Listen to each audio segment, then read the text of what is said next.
Hello, coaches. In our NLP practitioner training, we teach about anchors.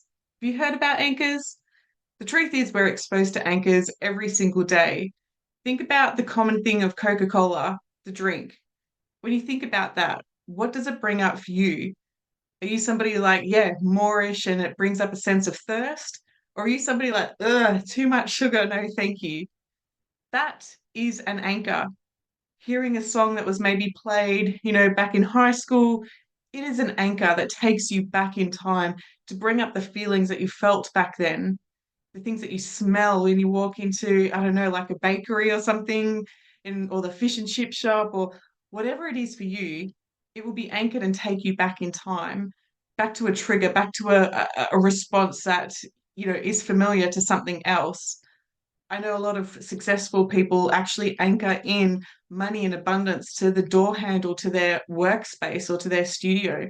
So every time they go to reach that handle, it's like, yep, money. And so you can utilize anchors to be able to get that automatic response within you. I want to show you some of the slides that I share within my NLP practitioner so you better understand how anchors are are working. In the NLP practitioner training, we do teach four different types of anchoring. We've got stacking anchors, collapsing anchors, chaining anchors, and the circle of excellence. This particular video is on stacking anchors, and I will show you the key steps on what you can do to build and create that anchor. Now, an anchor if you were filling out your NLP assessment, an anchor is a stimulus that triggers a specific physiological or emotional state or behavior. So that song or that perfume that you smell, song you hear or the perfume that you smell, all of this will trigger you back to a time in the past, an emotional state or a behavior. And just here is some examples of the different types of anchors. Do you see a super yacht? Does that take you back to a job when you used to work on a super yacht? Or is that something you saw in a movie? Thinking about the smell of coffee and the anchors like, oh, yes, please. Or maybe it's just the anchors that you're exposed to at Christmas time and the things that bring you joy and connection to family. These are just the different types of anchors that you can be exposed to. We can create resourceful anchors within us, and we can also undo limiting anchors too. While I've been giving you positive examples, of Christmas time, you hear that song or you smell the gingerbread, takes you back to a good time. You can also use this method to be able to undo anchors. Maybe you've had a car accident, and every time you meet that intersection, it's just like it's anchored back to a yuck trigger. Or maybe you drive past a hospital where that was where you spent a lot of time, and it's sort of like, ugh, that's a negative anchor. You can undo, it's called collapsing anchors. You can undo that. So the neural network in your mind, instead of going, ugh, yuck, goes, it's neutral, it's nothing. So that is quite empowering in itself. As I said right from the beginning, we are utilizing anchors every single day. You may be somebody who holds on to that crystal and it's like, yes, this is anchored into love, anchored into grounding, anchored into whatever it is for you. And it's this association that, like, yep, once I'm holding that crystal, boom, I'm grounded in my body. And of course, there's going to be vibrational resonance within that crystal that also helps you build that. That's why you chose that crystal to do that thing. Professional athletes can anchor their shoes into being that peak performance athlete to be able to create that success that they desire. So they see those shoes and it's like, bang, I'm in them. I'm confident. I'm ready to to go for that run. And of course, within your home, you can create anchors when you enter the front door or get into the car. All of these are anchors that you can use to your advantage. Anybody holding onto that lucky coin in their pocket is an anchor. So obviously there's universal anchors too.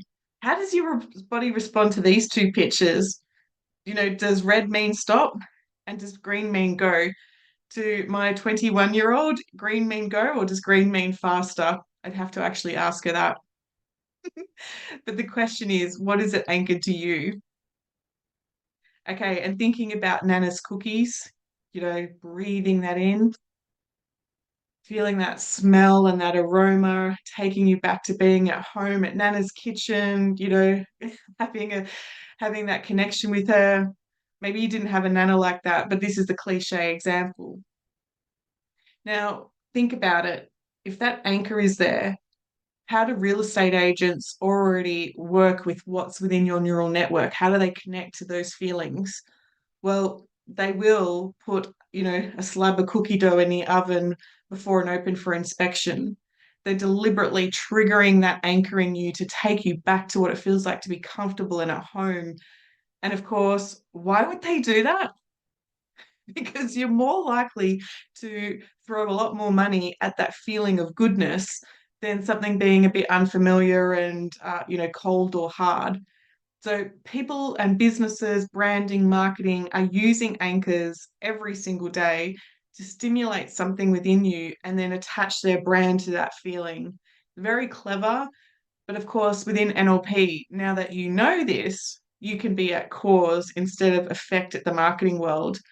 Instead of your unconscious mind just navigating, being triggered, being anchored all throughout your day to day, you can now recognize that when you're making that impulse purchase at the supermarket, it's probably because they've activated an anchor. In our NLP training, we will use the kinesthetic anchor. I'm about to take you through that process. But of course, there are anchors within what you hear, what you see, what you feel, what you taste, and what you smell. And I've already gone through a lot of those today. Now, in the anchoring process, when you think about when you walk into, I was just thinking about my dogs then. When you walk home and you see those dogs wagging their tails and they're all super duper happy and you're feeling that love and, even your voice gets high, like, oh, it's Morris and Daisy. In that peak state, that is when you want to be able to build and create an anchor. Whether you hold onto your car keys and create safety in those or familiar home feeling in those, or it's a crystal, your glasses, your pens, your lipstick, you can anchor that yummy, excitable feeling so that when you're not at home, you can take that feeling with you. If you're anxious, if you've got somebody who's at school and they're quite anxious, you can generate that anchor so that sensation of home and safety goes with them. Did this with my daughter with a bracelet that she wore, and it was like, home goes with you wherever you go, you're fine. And of course, every time she touched that anchor, that automatic response came up that she was fine. So in NLP training, we tend to anchor states, empowering states into our knuckles, because it's the most strangest experience when you anchor in safety, familiarity, or empowerment, confidence, determination, motivation into a knuckle or an earlobe, your glabella, your heart space, wherever you want to anchor it. It's really funny, weird, strange that when you actually touch the heart space or the knuckle, glabella, it's like, oh, the neural network, the neural pathways bring up that feeling. So getting that person to get in touch, with the excitement of coming home, touching the anchor, holding it there for 5 to 10 seconds, and then releasing it. If we wait till the dogs finish wagging their tails and they've gone off and they're sleeping and then anchor it, it's not going to be as strong. So you need to make sure that when you're anchoring things that are important to you, that you do it at the right time, especially if you're working with your client. In NLP, we would say, you need to, the steps to anchoring is RACE. I'm not so great with acronyms, but if you are, I'll go through it with you. The acronym here to create a great anchor is to recall a past or vivid experience. So thinking about walking home and the dogs wagging their tails. Anchoring to provide a specific stimulus. So, touching that knuckle or touching the bracelet, something that is going to be just for that. Change the person's state. So when you notice that they're in that state, to anchor it in and to be able to then evoke the anchor to test it. Notice that when you touch it, how your neural network is like, oh, I'm back to, dogs wagging their tails and feeling good. Another one in NLP training, we talk about the specifics of an anchor, the intensity of the experience. So, as I said earlier, you want to make sure if you're anchoring something to somebody else, like a client or the door handle or the pen or whatever. You need to build up the emotion, to think about the time when you felt alive, energy and vitality, that spiritual orgasmic high, and step into your body to see what you saw, hear what you heard, and to feel what you felt in that amazing time. That's the intensity that we're talking about. And when you see in your client's face and their body language, that sensory acuity is to be able to have that timing of noticing when it's peaking, anchoring it on that unique part of the body, and being able to replicate that so that so that when they touch that anchor, that feeling, that moorishness starts to come back. Now, you need to also notice that some people will need you to reinforce that anchor a few times in a session. So, depending on your client's convincing strategy, will depend on how many times you anchor that in. In the NLP classroom, we then go through a process called stacking anchors so that you can feel resourceful whenever you need. And in fact, I did this with the NLP practitioner group on Tuesday night, had a teacher in that group, and we worked through the whole dread of having to mark, the paperwork, having to mark all of the grades, do the school reports. And it was just like, I'm not happy, I'm not motivated, I'm not fulfilled doing that paperwork. And by creating this anchor, she was able to give us the evidence that, like, when she's feeling motivated, determined, excited, that paperwork got done in 2 hours instead of the whole weekend. She's now gained that whole weekend of time back to herself because that willpower has been out of it, and it's now just natural energy of like, yep, let's get this done. And now her time is freed up. It's like just mind blowing how amazing this stuff works. So if you're going to do this with the client, make sure that you've got rapport. Without rapport, they're going to look at you funny. It's not going to work as well. It still would work, but not as well. You need to get permission with your client. Where are you going to anchor this? And you need to make sure that they have a say in where, like which knuckle or earlobe, labella, heart space, like, where are we going to anchor it? And if you're in person, is it okay if I anchor it? Because I know in the classroom, can I anchor it? Can I touch your watch? Is that okay with you? Getting permission. Online, this still works. It still works very effectively, especially for those kinesthetic people. All you need to do as a coach is to be able to put in that command at the beginning to say, when we get to the right time, I'm going to ask you to touch that anchor. Is that okay? And if the client says yes, then go for it. You need to identify in this particular process when we're going to anchor in a few good feelings, where we need to identify really positive, moreish feelings that occur naturally. We don't want anchors or the sensations that you have to kind of make up or think about, you know, what's it like to be that billionaire. If you're not a billionaire, we're not trying to create feelings that you are unfamiliar. We're trying to create, and we're going to anchor in things that are natural to you. And I did have a student ask me, well, what happens if you're working with a client who is not confident? I was like, I know that that word can seem quite big, feel really confident. And if you're feeling depleted, if you're coming to a coach and you're like, oh, life, I feel really hopeless, like, that's why I'm here getting coaching, confident can be a really big stretch. But my question to that client, if I was working with them, is, are you confident making a cup of tea? Yep, you're confident making a cup of tea? Then that's all we're going to use right now until we build you up over a series of sessions. So you can go really big with this stuff or really practical, whatever your client needs, because going from depression to confident can be a big leap. So in this example, I use happy. And as the coach, you want to make sure that you're using the voice, the animation to build upon the happiness. If that's what we're anchoring, you get happy too. Feel it. You're a coach. You would have anchored this into your body. So use it. Feel ridiculous. Enjoy the experience, because there's no point you saying to the client, oh, go back to a time when you felt totally happy. Like, use the tools. So here I'm going to say to a client, go back to a time when you felt totally happy. Now, step into your body, see what you saw, hear what you heard, and say the things that you said to yourself when you felt totally happy. Now increase those feelings even more. And as you do, I want you to touch that knuckle and just allowing that happiness to just move throughout your entire body, just dialing it up and feeling that inner giggle as you allow that anchor to be created. And then that's my pitch of happiness. I'm a dog person. And now you want to be able to move quite quickly. Client, I want you to go back to a time when you were totally motivated.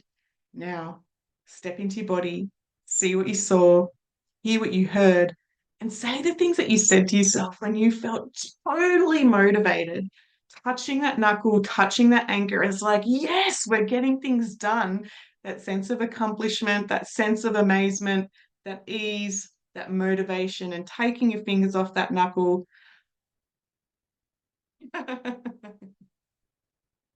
next one, because we do this 4 times.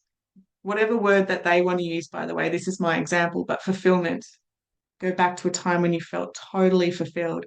Step into your body, see what you saw, hear what you heard, and say the things that you said to yourself when you felt totally fulfilled.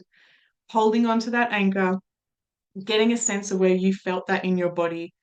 Increase the intensity, increase the fulfillment, breathing that in and just allowing that to move throughout your entire body, showing up fulfilled, satisfied in the way that you want to in life. Again, we're anchoring. And then the last one here for today, we're stacking anchors. Now, I invite you to go back to a time when you felt totally excited. Step into your body and see what you saw, hear what you heard, and say the things that you said to yourself when you felt totally excited, holding on to that knuckle, holding on to that anchor. And it's just like, you're just letting those feelings of excitement coming up, going all the way through your body, letting that go all the way down, curling your toes up as that excitement just moves throughout your body, feeling that energy, feeling it feel fulfilled all throughout your aura, holding that anchor, and then just taking your hand off that anchor. And now we want to break state. Now, what does that mean in NLP world? Well, break state means that the client's previously gone into a level of trance in that emotional body. And to break state means that you ask them a logical question so that they come out of that. So it's like cleaning the screen. I like to ask people, what's your phone number backwards? What's your postcode backwards? What's your pet's name? Do you play golf? I don't ask that one. I'm kidding myself. But what's for breakfast? What's for dinner? Anything that just like, oh, yeah, okay, wipe the slate clean and back in the logical brain. And then to finalize stacking anchors is you actually just want to test it. So all you do is get the client to hold on to that anchor and just allow the body to either feel the tingles, the heat, the warmth, the coolness, however they do it's completely perfect. But just noticing that they can take that with them wherever they go into any part of their day. And of course, that's it. That's it. The anchor is now set. Whether you've done that to a knuckle, bracelet, earrings, your reading glasses, that's your like secret weapon, secret magic that nobody else needs to know what you're doing. It's just like a sense of nervousness, whether you're getting up on stage, doing a presentation, doing a job interview, and there's that sense of nervousness. Create the tool outside of that moment, just feeling really good for no reason. It's just amazing. So that's it for NLP anchors. I invite you to keep an eye out for the anchors that you're exposed to every single day within the marketing world, within your home life, the memories that you're creating, and get in touch with those ones that work well for you and start to anchor it. Like it's just too easy to to leave a, to disregard, just anchor. I'm Claire Chancellor from Be Your Purpose Coaching. If you're interested in joining into the next NLP training, the link's down the bottom. Bye, guys.